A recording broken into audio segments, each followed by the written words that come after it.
So I'm here in Alaska, Valdez, Alaska. I'm trying to get some shortwave listening in with my little Eton E10 model. It doesn't work indoors at all. It doesn't work without a external antenna. So I did a little research online and just tried something simple with a copper wiring. And as long as I'm outdoors, I can pick up, something, but without it won't work.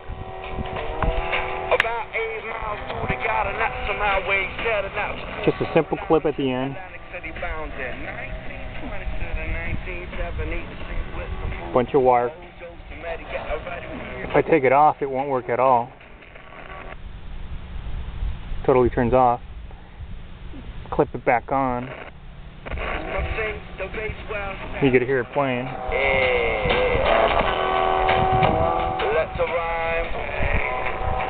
But like I said, the higher off the ground, the better.